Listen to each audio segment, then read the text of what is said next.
하나님의 말씀 로마서 8장 5절부터 있는 말씀을 잠깐 읽으면 그 말씀은 다음과 같습니다. 육신을 따라 사는 사람은 육신에 속한 것을 생각하나 성령을 따라 사는 사람은 성령에 속한 것을 생각합니다. 육신에 속한 생각은 죽음입니다. 그러나 성령에 속한 생각은 생명과 평화입니다. 육신에 속한 생각은 하나님께 품는 적대감입니다. 그것은 하나님의 법을 따르지 않으며 또 복종할 수도 없습니다. 육신에 매인 사람은 하나님을 기쁘게 해드릴 수 없습니다. 오늘은 로마서 8장 5절부터 8절 그리고 9절부터 15절에 있는 말씀을 우리가 함께 바라보고 그 말씀 속에는 깊은 하나님의 뜻을 통해서 함께 은혜 받기를 소망합니다. 본 성경에서 바울은 육신을 따라 살고 육신에 속했다라는 말을 계속해서 반복하고 있어요. 그 말의 의도는 바로 우리의 마음을 어디에 두고 있는가, 어디에 쏟고 있는가를 묻고 있는 것입니다. 그 성경 다른 번역 NASB 번역에는 그 5절과 6절에서 쉬지 않고 우리의 마음을 어느 곳에 두다라는 뜻으로 set라는 단어를 씁니다. Set their minds on the things of the flesh 라고 말하고 For the mindset on the flesh is dead 이렇게 말해가지고 mindset, 다시 말하면 마음을 어디로 쏟고 있는가에 대하여 지금 사도 바울은 이야기를 하고 싶어 하는 것이죠. 우리가 누구냐? 어떤 사람이냐? 무엇을 하는 사람이냐라는 걸 인식하는 것은 매우 중요하죠. 우리의 삶의 미래를 꼴지는 데 있어서. 하지만 바울에게 있어서는 그 인식보다 더 중요한 게 있었는데 곧 우리가 어디를 바라보고 어디에 우리의 마음을 두고 살아가는가였습니다. 이 긴 말을 영어로 한 단어로 말한다면 mindset이라고 부를 수 있어요. 이는 우리의 생각과 모든 사고를 어느 방향으로 두고 있느냐라는 질문입니다. 다시 말해서 지금 사도 바울은 로마서 8장 5절부터 있는 말씀을 통해서 우리의 마음을, 우리의 생각을 어느 방향으로 둘 것이냐에 대해서 지금 이야기하고 있는 거예요. 어느 방향으로 두느냐에 따라서 우리의 인생이 지금 당장부터 영원까지 완전히 결정나게 된다라고요. 거기에 대해서 고민해 보라는 것입니다. 예를 하나 들어볼게요. 만일 우리가 양이고 그리스도께서 우리를 이끌고 어느 길을 가고 있다고 생각해 봅시다. 그런데 우리 생각과 다르게, 우리 계획과 생각과 다르게 주께서 우리를 데리고 가시는 길이 거칠고 험해요. 사납고 무서운 맹수와 뱀과 독초가 가득한 곳을 통과하고 계신 게 아니겠습니까? 이게 쉬운 인생이 아니에요. 자, 여기에서 우리가 스스로에게 한번 질문을 던져보는 겁니다. 이런 부정적인 상황을 만날 때 과연 우리는 우리를 인도하시는 예수 그리스도를 바라보게 되는가? 그 순간에 아니면 우리를 둘러싼 저 사망의 은침한 골짜기와 그 안에 가득한 원수를 바라보게 되느냐는 것입니다. 이것이 바로 마인드세트가 무엇냐를 의미하는 바예요. 바로 우리의 험한 인생 길에서 우리가 양이 되고 주께서 우리의 목자가 되시기를 선택할 것이냐? 그렇게 된다면 죽음만이 우리의 삶의 모든 길에 깔려 있게 될 것이다. 아니면 그렇게 된다면 생명이 우리의 삶에 깔리게 되는 거죠. 오직 우리의 힘으로 이 세상을 헤쳐나가면서 눈물과 고통과 절망으로 인생을 가득 채울 것이냐, 사망으로 가득 채울 것이냐라는 질문입니다. 이거를 결정하는 것은요, 내 마음이 어느 곳을 향하여 눈을 두고 있을까에 의해서 결정된다는 것입니다. 만일 우리가 우리의 하나님을 우리의 인생의 인도자로나 혹은 목자로 삼거나 혹은 삼지 않으려 한다면 그 마음의 방향에 따라서 우리 인생은 크게 바뀐다는 것이죠. 그 바뀌는 것이 얼마나 차이가 큰 것인가에 대하여 5절부터 8절까지 사도 바울은 아주 자세하게 이야기하고 있어요. 물론 바울이 말하듯이 바라보는 삶의 방식은 이끄는 길 전체, 이쪽 길 전체는 영원한 삶이, 저쪽 길 전체는 영원한 죽음이 놓여 있는데 그 길은 우리가 절대로 보고도 싶지 않고 경험해 보고 싶지 않은 길입니다. 자, 죽음이라는 게 무엇일까요? 6절에서 사도 바울이 하는 말씀을 깊이 생각해 봅시다. 바울은 육체, 곧 이 세상에 우리의 마음을 쏟으면 우리와 함께 있을 존재는 오직 죽음이라고 말하고 있습니다. 그런데 이 말씀의 뜻은요, 우리가 언젠가 기력이 다해서 혹은 병이 들거나 사고를 당해서 죽는다는 것을 말하는 게 아니에요. 다시 말해서 우리의 행동의 결과로 인해서 미래의 죽음이 우리를 찾아오는 것을 말하는 것이 아니라 지금 당장 바로 이 순간에 우리의 삶이 죽음으로 가득 차게 된다는 것을 말하고 있는 것입니다. 다시 말해서 슬픔과 고통과 번민과 욕심과 분노와 낙담에 사로잡힌 채 살아가니까 그것이 바로 죽음이지 않느냐 이거예요. 그렇습니다. 그리스도 곧 성령이 우리 안에 계시지 않는 한 우리는 죽은 사람입니다. 사도 바울이 말했듯이 하나님이 우리의 매일매일의 삶에 함께 계시지 않는 순간 우리는 죽은 몸입니다. 그러니 우리는 우리 안에서 하나님께서 왕이 되셔서 우리를 통치하신다는 말씀에 대해서 기뻐하고 감사할 수 있어야 돼요. 왜냐하면 그 말씀은 우리가 살아있다라는 걸 말하며 생명이 우리 앞에 있다는 걸 말하는 것이기 때문입니다. 그분이 이끄심을 즐기하고 그분의 인도하심을 감사하고 있다는 걸 말하는 것이죠. 성도 여러분, 선지자 이사야가 크게 외쳤던 말씀이 우리 귀에 울리지 않습니까? 네 하나님이 통치하신다. 하는 자의 산을 넘는 발이 어찌 그리 아름다운가. 그는 노래했어요. 내 삶을 통치하시는 분이 하나님이시라는 것을 내가 경험한다는 것이 얼마나 즐거운지 모릅니다. 그 사실을 나는 이 세상 모든 사람들에게 알리고 싶은데 그때 내 발걸음이 어찌 그리 아름다운지 모릅니다. 요즘 일주일에 서너 번을 하루에 13km부터 15km를 걷습니다. 산도 걷고 그리고 데크도 걷고. 그런데 반을 걸어서 한 8km 정도 오면은요 걷기가 싫어요. 지치고 발이 아프고요 멍해져 가지고 그냥 여기가 집이었으면 당장 누웠으면 하는 생각이 가득합니다. 그런데 그런 걸음을 말하지 않아요. 여호와께서 내 삶을 통치하는 순간에 내 걸어가는 발걸음이 너무도 아름답다라고 이야기한다는 것이 상상을 해보세요. 얼마나 멋진 것인지.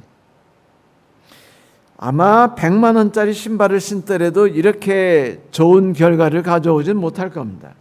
우리가 잘 알고 있듯이 로마서 8장은요 성령, 오직 성령에 관한 이야기로 가득하지 않습니까? 성령과 함께 한다는 것이 어떤 것인지 자세하게 이야기하죠. 그것은요 오직 우리의 마음의 눈이 어디를 바라보고 있느냐에 따라서 우리가 경험할 수 있느냐 혹은 경험하지 못하느냐를 결정합니다. 사도 바울은 우리에게 말하고 있어요. 만일 우리의 눈이 육체, 곧 이 세상을 바라보고 있다면 우리는 성령을 경험하지도 못하고 성령이 이끄시는 지혜도 그 엄청난 능력도 그래서 그 결과로 우리에게 하나님이 주시는 평안도 경험하지 못하게 될 것이다 라고요. 성령에 대해서 경험한다는 것은 새로운 마인드셋을 말합니다. 제가 여러분께 자주 들려드리기를 기뻐하는 이화를 오늘 다시 말씀드릴게요. 한 분이 계셨어요. 너무도 미소를 띤 채 그 하드웨어 샵을 나왔습니다. 그 사람의 오른손에는요, 아주 새로 산 삐까번쩍하는 커다란 톱 상자가 들어있었어요.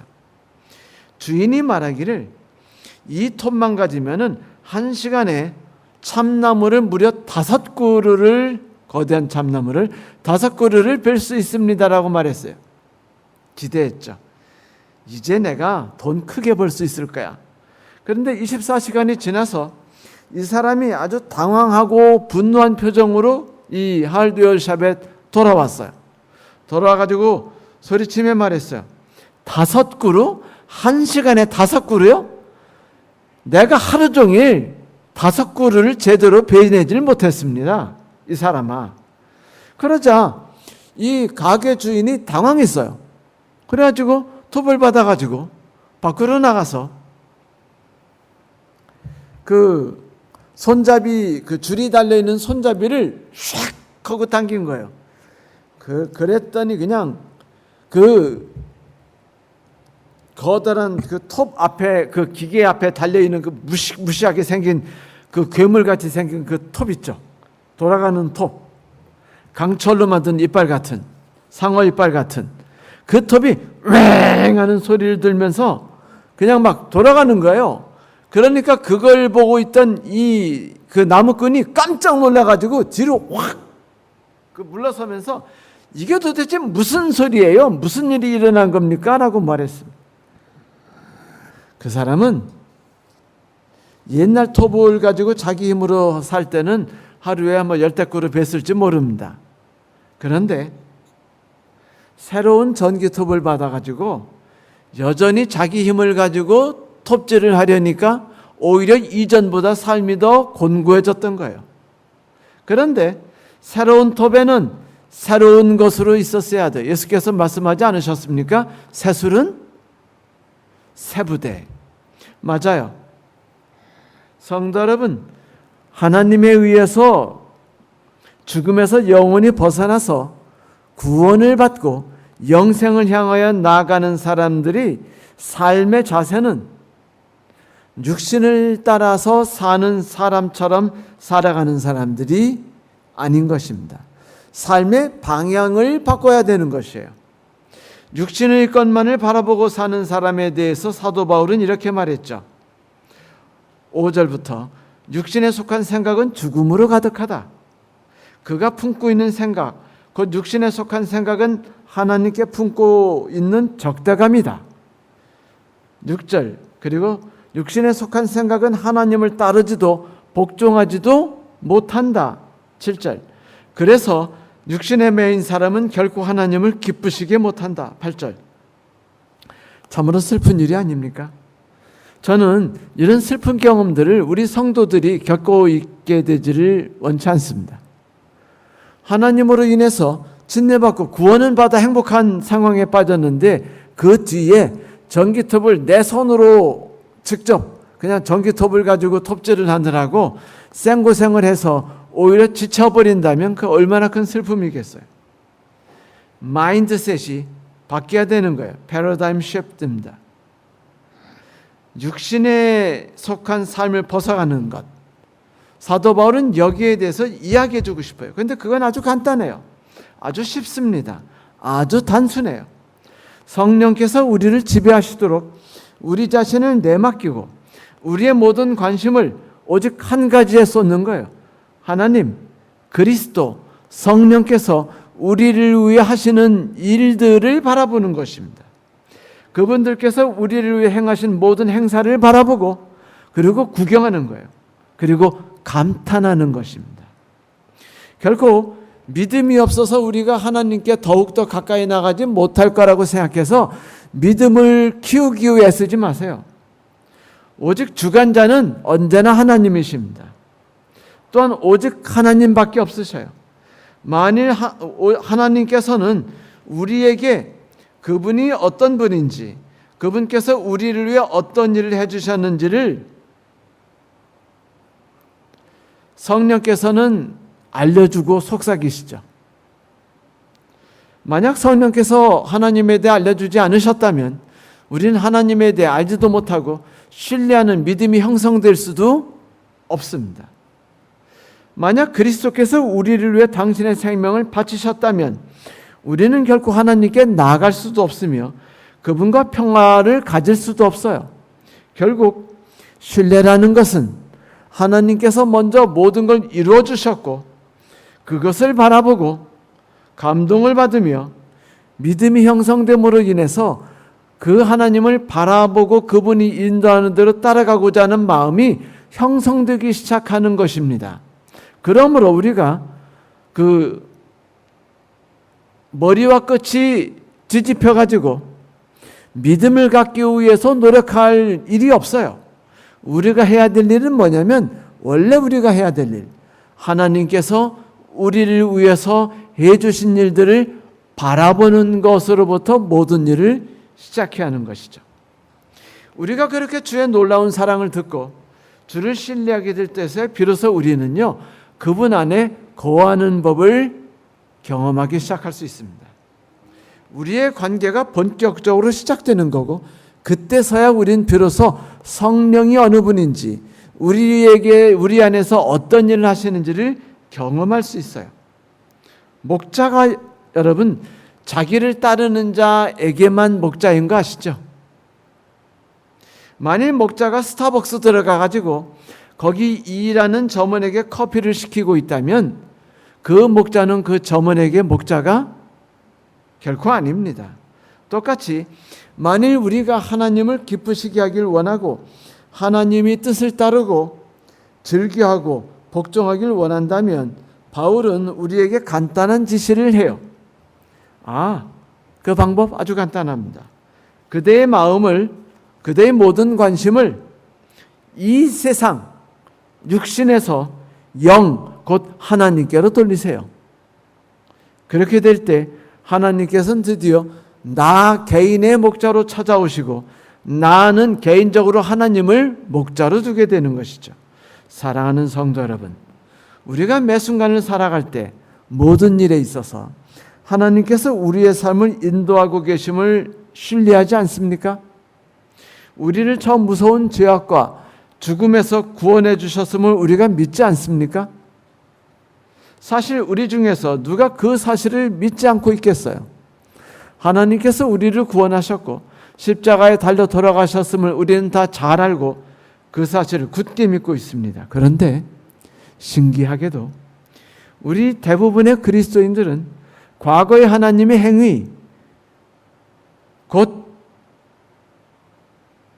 그분이 우리를 위해 해주신 일들에 대해서 그리고 그분의 미래에 우리를 위해서 얼마나 영광스러운 나라를 가져다 주실 것은 믿고 있으면서 오늘 현재 나의 삶 주변에서 하나님께서 지금 나를 위해 일하시며 하나님과 함께 내가 연합하는 부분에 대해서는 잘 의지하거나 잘 신뢰하지 못하는 습성이 있습니다.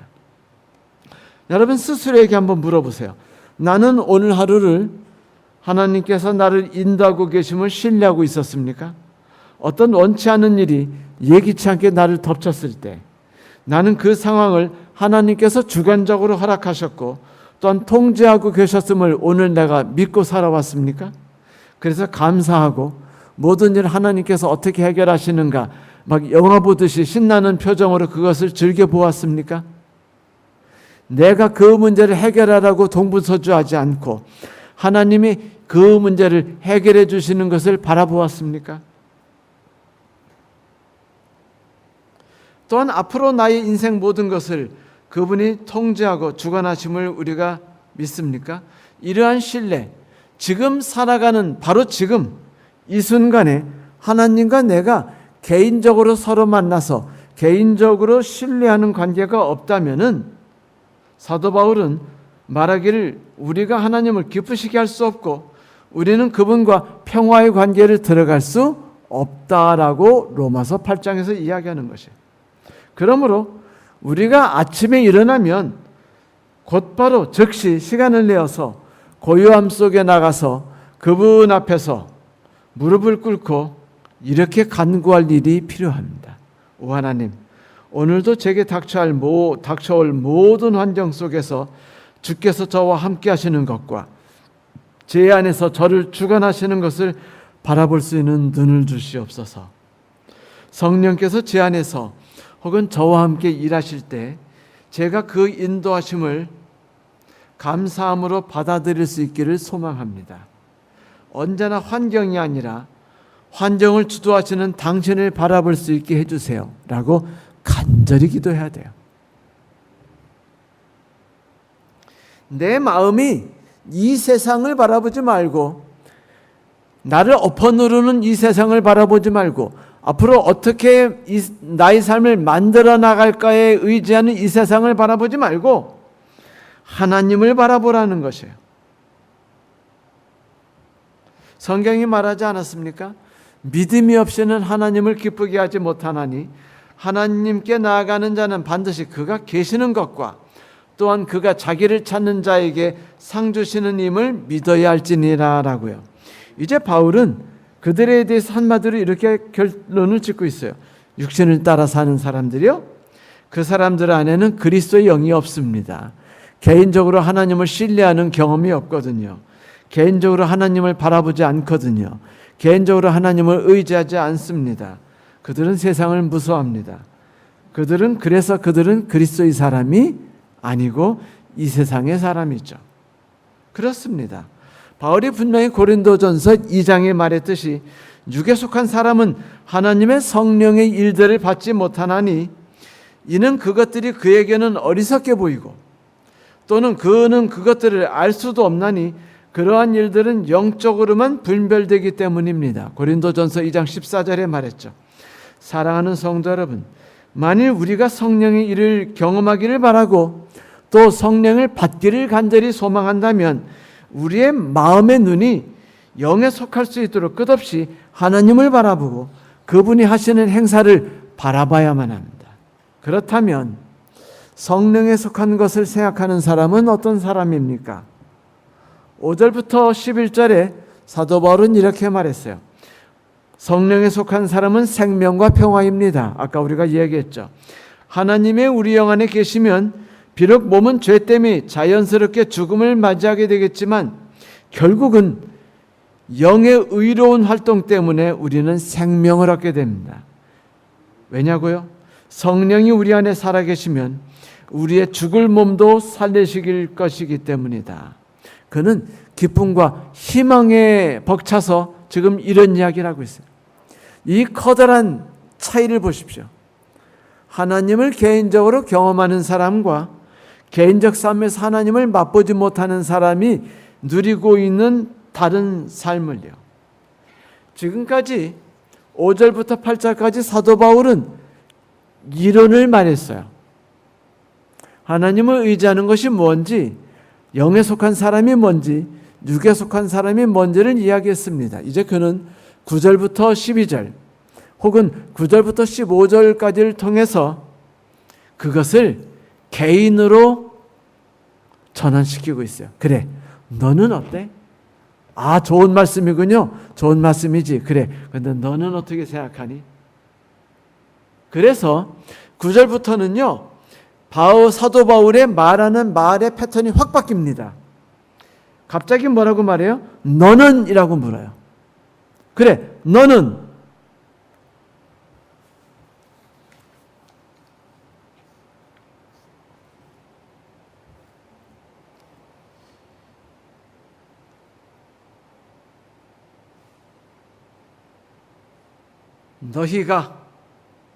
너는 이 말을 시작하면서 내 안에서 내가 개인적으로 성령을 경험하는 것이 중요하기 때문에 사도 바울은 객관적 진리가 중요하지 않다. 나는 너에게 물을 거야. 그리고 너와 이야기하고 싶어. 그래, 너는 성령에 대해 어떻게 생각하니? 너는 성령을 경험하고 있니? 네가 만약 성령을 경험한다면 너의 삶은 이런 모습일 거야. 나는 그것을 내가 경험하기를 소망해. 라는 이야기를 시작합니다. 우선 그는 9절에서 이렇게 경고하고 있죠. 자, 우리의 간증이 어떠한 모습일까? 알려면 우리 이제 9절의 말씀부터 한번 시작해 봐야 됩니다. 만일 너희 속에 하나님의 영이 계시면, 너희라고 갑자기 말의 패턴을 바꿨죠? 너희가 육신 안에 거하지 않고 영에 있나니, 이거는 5절부터 8절에 있는 말씀을 지금 너라는 말로 바꾼 것이죠. 누구든지 그리스도의 영이 없으면 그리스도의 사람이 아니라. 하나님과 관계 있는 사람이냐, 하나님과 관계가 없는 사람이냐는 간단해요. 마인드셋입니다. 그런데 그것을 객관적 진리로 알고 있는 건 아무도 중요하지 않다 이거예요. 나는 너에게 묻고 싶다는 겁니다. 내 안에 하나님의 영이 계시니? 너 한번 그걸 생각해 보겠니? 라고요. 성도 여러분, 9절에서 정리해서 말했던 온 뜻을 육신에 두게 한다라는 말씀이 의미하는 게 뭘까요? 여전히 우리가 이 세상과 싸워나갈 때 하나님을 의지하고 하나님께서 모든 것을 이끌고 계실 것이라는 걸 완전히 붙잡지 못하고 있다는 걸 이야기하는 겁니다. 습관적으로 이 세상에 의해 지배당하고 있어요. 그래서 우리는 육신에 속한 사람이 되는 겁니다. 이렇게 죄된 몸을 따라 사는 사람들은 하나님을 결코 기쁘시게 할 수 없어요. 그래서 바울은 우리를 향해 친절하게 이렇게 말합니다. 그런즉 누구든지 그리스도의 영이 없으면 그리스도의 사람이 아니니라. 진심으로 말하는데, 만일 우리가 정말로 성령이 인도하심을 따라 사는데 익숙하지 않다면 그리스도께 속하지 않았다는 말씀에 두려움을 가져야 돼요. 어쩌면 이래서 성경에서는 항상 우리에게 기뻐하라고 권고하고 있는지 모릅니다. 바울은 우리에게 권했죠. 항상 기뻐하라. 쉬지 말고 기도하라. 범사에 감사하라. 이는 그리스도 예수 안에서 너희를 향하신 하나님의 뜻이니라. 성도 여러분, 바울은 우리에게 권합니다. 그 어떤 경우도 우리의 뜻이 주의 뜻을 지배하지 않도록 하라고요. 주의 뜻이 우리의 삶을 지배하도록 하라고요. 그리하면 우리의 삶이 그리스도 예수 안에서 바뀌게 된다는 겁니다. 항상 기뻐하게 되고 쉬지 않고 기도하게 되고 범사에 감사하게 되는 것으로요. 자, 하나님과 관계 있는 사람과 없는 삶의 차이를 베드로를 통해서 한번 들어봅시다. 어느 날 예수님께서 십자가에 달려 돌아가시기 전 몇 시간 전에 그날 밤 제자들의 발을 닦아주셨어요. 제자들이 당황한 채 예수님이 닦아주시는 발을 닦고 있었는데 베드로의 차례가 이르자 베드로가 뭐라고 말합니까?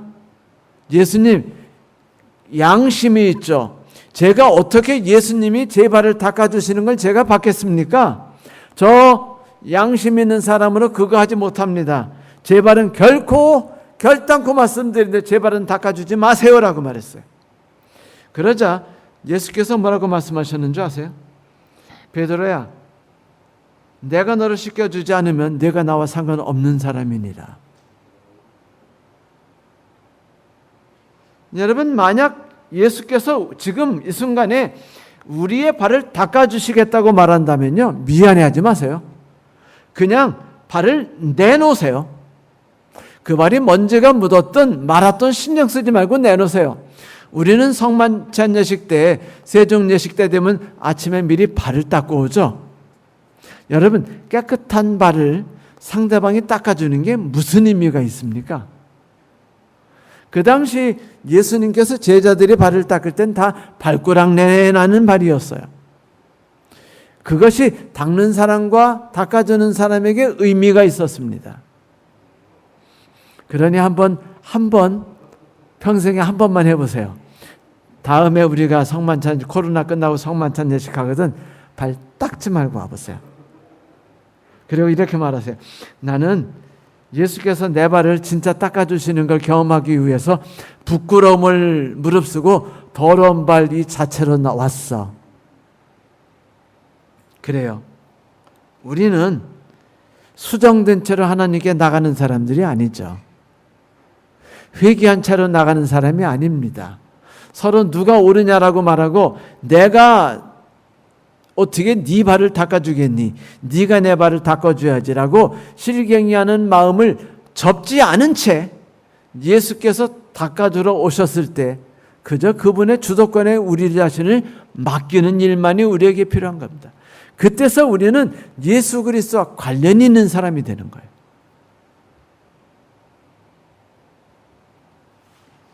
이것만이 유일한 진리입니다. 그것이 고통의 옷을 입고 우리에 나타나든 아니면 절망의 망토를 두르고 우리를 향해 다가오든 우리는 주께서 우리를 위해 씻어주려 하시는 그 손을 피해서 발을 움츠리면 안 돼요. 가만히 우리의 발을 그분께 내놓으십시오. 일전에 우리가 함께 읽었던 8장 2절 말씀 기억하시죠? 그리스도 안에 있는 생명의 성령의 법으로 우리를 죄와 사망의 법에서 해방시키셨다. 기억나시죠? 그 결과로 인해서 우리는 이제 생명과 하나님과의 평화, 곧 평화를 얻게 됐습니다. 6절이 말하는 것이었죠. 이것이 주 하나님의 주도성을 말하는 겁니다. 다시 말씀드리지만 사도 바울은 로마서를 통해서 우리는 어떻게 하면 영생화될까? 우리는 어떻게 하면 의인이 될까? 우리는 어떻게 하면 죄에서 탈출하게 될까를 이야기하지 않습니다. 하나님께서 우리를 어떻게 의인이 되게 해주셨는가? 우리가 어떻게 영광을 입게 되었는가를 말해줄 뿐이에요. 그러므로 사도 바울은 지금 8장에서도 그 이야기를 하는 거예요. 하나님의 주도성입니다. 그래서 제가 지난 시간에 말씀드릴 때 주관자이신 하나님에 대해서 말씀드렸던 거죠. 8장 1절부터 4절. 생각해 보십시오. 그분께서 우리를 위해 율법의 모든 요구를 다 들어주지 않으셨습니까?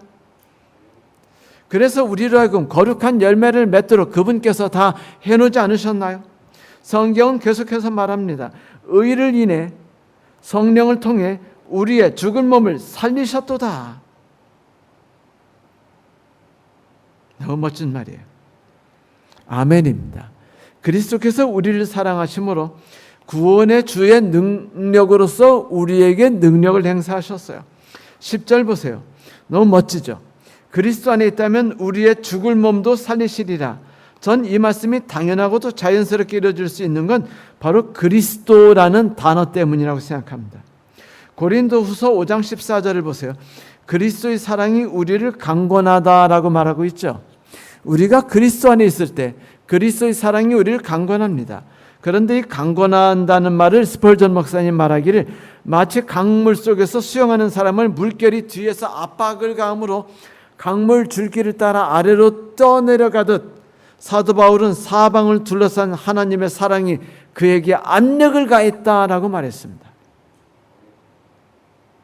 우리는 예수 그리스도의 사랑으로 말미암아 계속 부지런히 일하게 되고 열심을 내도록 강요받고 계속 인내하며 계속 앞으로 나아가게 됩니다.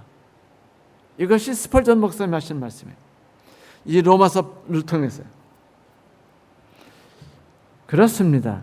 이것은 오로지 은혜가 무엇인가를 말하는 것이에요. 오로지 은혜입니다. 이것은 오로지 은혜예요. 그리고 이것이 바로 그리스도 안에 있는 자에게 임하는 위로부터 내려오는 은혜입니다. 성도 여러분, 저는 이 말씀을 힘입어 로마서 8장 11절을 읽고 싶습니다. 그렇게 이 말씀이 말하는 것처럼 느껴지는 인해서 행복을 느끼는 거죠. 예수를 죽은 자 가운데 살리신 이의 영이 너희 안에 거하시면 그리스도 예수를 죽은 자 가운데 살리신 이가 너희 안에 거하시는 그의 영으로 말미암아 너희 죽을 몸도 살리시리라. 성도 여러분, 이 말씀이 바로 하나님의 사랑과 그리스도의 희생과 성령의 함께 하심을 통해서 이루어졌습니다. 우리의 삶에요. 지금 나의 삶의 말입니다. 그러므로 바울은 자신 있게 선언하는 것이에요. 그런즉 누구든지 그리스도 안에 있으면 새로운 피조물이라. 언제라고요? 그리스도 안에 있으면. 이전 것은 지나갔으니 보라 새 것이 되었도다. 어떤 경우도 내 능력이나 내 노력이나 내 시도가 들어있지 않아요. 오직 그리스도께서 하신 일만 있을 뿐입니다. 그러므로 성도 여러분, 로마서 6장 12절 13절에 말하듯이 우리 자신을 의의 종, 곧 의의 도구로 하나님께 드리기를 힘써야 돼요. 하나님께서 우리를 주관하시고 하나님이 우리를 지배하시고 우리를 어디로 이끄시든지 그저 그분이 이끄시는 대로 살아가도록 우리 자신을 맡기는 삶 말입니다. 골로새서 1장에서는 이 삶을 너희 안에 있는 그리스도로 인해서 라고 말하고 있어요.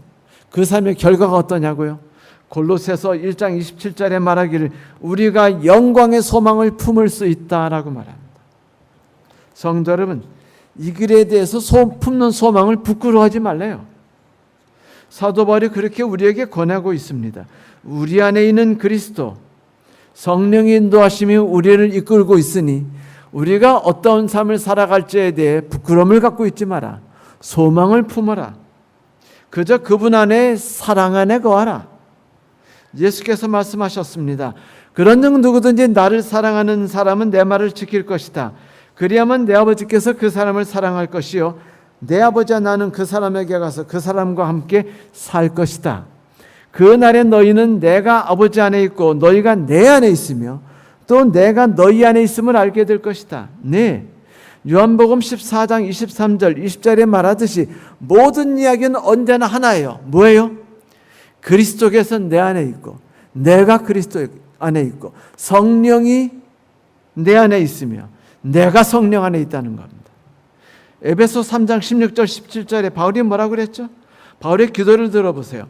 하나님께서 그분의 영광의 풍성하심을 따라 그분의 성령을 통해 여러분의 속사람의 능력을 강건하게 하시고 성령이 하시는 거예요. 믿음으로 말미암아 그리스도를 여러분의 마음속에 머물러 계시게 해주기를 빕니다. 우리가 그렇게 할 수 있는 건 기도를 통해서고 하나님의 은혜를 통해서요. 그래서 하나님께 간구하고 있습니다. 이렇게 해달라고. 이것은 우리의 노력이 아니고 하나님의 은혜이기 때문에요. 그래서 그는 이렇게 말하죠. 그렇게 될 때 여러분이 사랑 속에 뿌리를 받고 털을 박아서 네, 우리가 뿌리를 받고 털을 박기 시작하는 것은요. 하나님께서 우리 안에 거하시기 때부터 시작되는 것이죠. 그리고 바울은 이 원리를 그의 삶에 받아들인 덕에 성령을 경험했어요.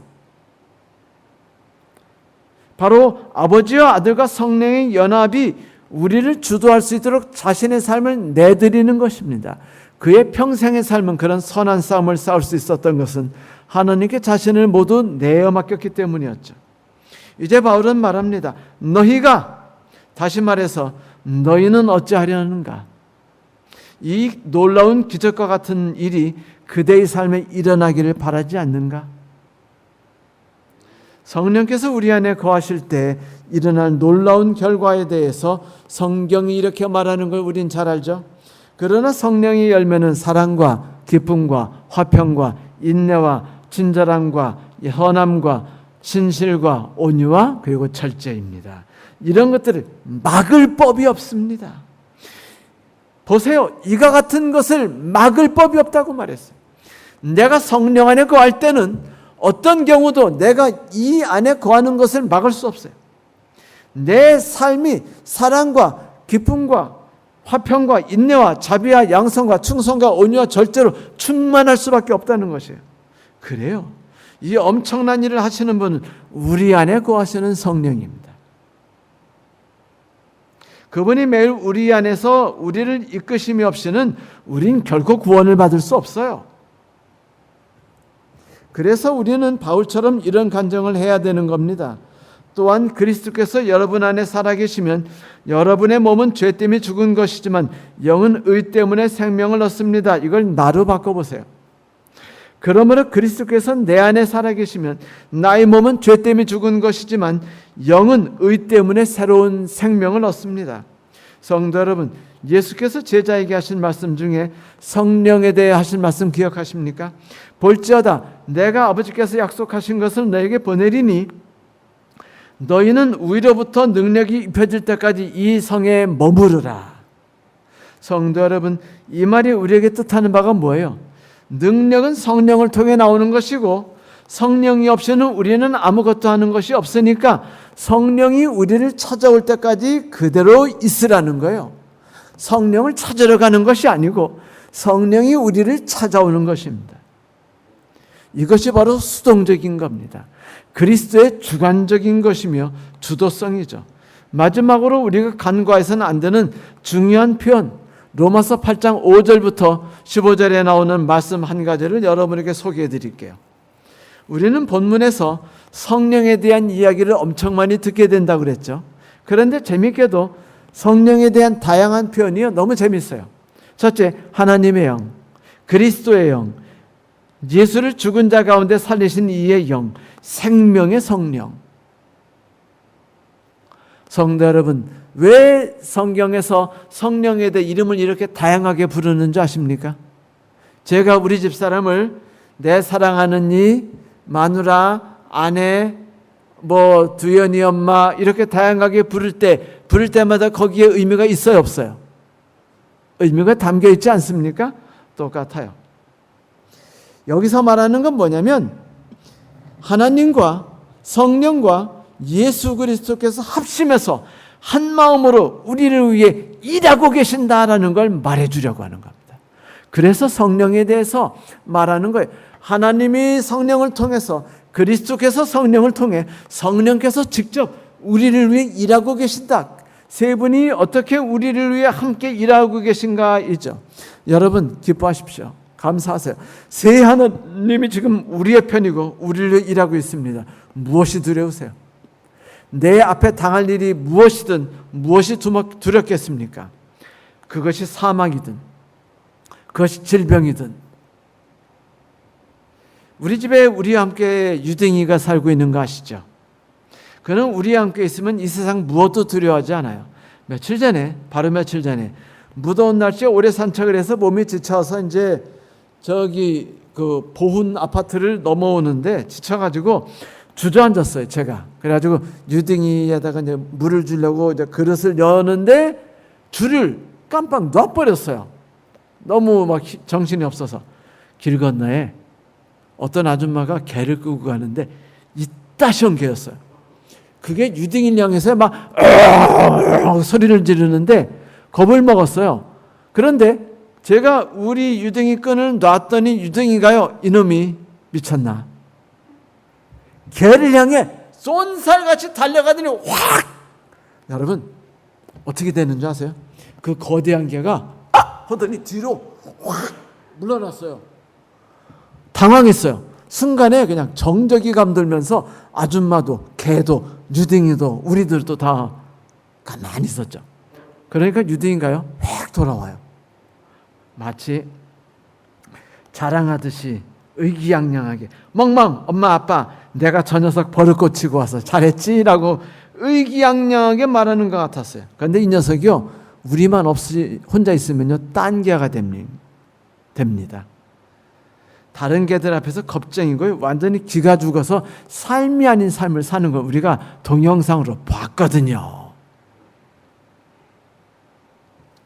그 녀석의 그런 모습을 보면 하나님이 그것도 한 분이 아니라 세 하나님이고 어떤 분이셔도 똑같은 능력과 마음으로 우리의 마음에 거주하려 하시고 우리와 함께하려 하시는 세 분을 모시고 있는 나는 왜 오늘 지금 이 순간을 두려워하고 내일을 두려워해야 되는가라는 생각을 하게 됩니다. 개만도 못하다는 말이 참 이럴 때 의미 있는 말이에요. 내가 개만도 못한 사람인가라는 말을 듣게 될 것이 무섭습니다. 영화 사운드 오브 뮤직 초반에 I have a confidence in me라는 그 노래가 있죠. 기억나세요? 마리아는 미지의 세계를 두려움으로 바라보다가 노래를 부릅니다. 수녀가 내쫓아 버렸어요. 자녀가 7명이 있는 집에, 그것도 무시무시하게 생긴 호레비 집에 보냅니다. 그래서 얘가 수녀를 아침에 나오면서 두려움에 떨어요. 그래가지고 나오면서 미지 세계를 두려보면서 노래를 불러요. What will this day be like? I wonder. What will my future be? 라고 노래를 부르죠. I wonder. 그녀는 자신의 두려움에 대답해 이르기를 모든 것을 아름답게 만들 수 있는 건 자신에 대한 신뢰, 곧 confidence라고 말합니다. 그 몇 살 안 되는 꼬마 소녀가 그렇게 이야기하는 것을 영어로 봤을 때 제가 얼마나 감동받았는지 몰라요. 사랑하는 성도 여러분, 한 마리의 강아지도 한 마리의 어린 수녀도 이렇듯 그들 앞에 다가오는 인생을 멋지게 바꿀 자신감이 있어요. 그렇다면 우리는 어떠한가요? 우리에겐 천지를 지으신 하나님이 있지 않습니까? 그것도 무려 새 하나님께서 앞서서 뒤서거니하면서 우리의 안에서 혹은 우리를 둘러싸고 계시지 않습니까? 그분들의 모든 삶은 지금 우리를 위해 던지면서 말입니다. 바라건대 그 새 하나님의 놀라운 일을 마음에 새겨두고 계속 하나님이 우리를 위해 하시는 일을 바라보는 우리가 되기를 소망합니다. 그분을 바라보는 것은, 그분들이 바라시는 건 오직 하나예요. 우리 안에 거하시고 우리를 다스리시고 우리가 강건해지고 거룩해지고 자신감 있이 당당하게 생명을 누리다가 하늘에 가는 것입니다. 그러니 성도 여러분, 어떤 상황에서도 자신감을 잊지 맙시다. 어둠이 우리를 둘러싸면은요, 편안한 밤이 우리를 둘러싸고 있다고 생각하십시오. 곧 그 일이 닥칠 겁니다. 폭풍우가 우리를 덮치면 그 모든 우리의 능력을 넘어서는 우리를 무너뜨리려는 모든 것 앞에서 이 배의 키를 잡고 계시는 새 하나님을 함께 그려보세요. 그분이 지금 한 배에 타고 계십니다. 우연히 한 책을 읽었는데 그 책의 제목이 너무 흥미로웠어요. 영어 제목이었는데 한글로 바꿔드립니다. 오 하나님, 고통이 우리를 지혜롭게 만든다는 걸 저는 알고 있으나 비록 내가 좀 덜 지혜로워지더라도 그 순간이 줄어들었으면 좋겠습니다. 마음에 와닿지 않으세요? 100번 그 저자의 마음에 공감합니다. 그런데 성도 여러분, 만일 그렇게 우리가 기도하는데도 저 새 하나님이 이 순간이 내 영혼을 하나님께 이끄는데 꼭 필요해서 그 순간을 허락하신다면 그때는 어쩔 수 없는 심정으로 나와 함께 하시는 새 하나님이, 그 세 분이 하나로 통하는 주인공이신 성령께서 내 인생을 주관하시는 것을 바라보는 것으로 내 마음의 길을 두십시오.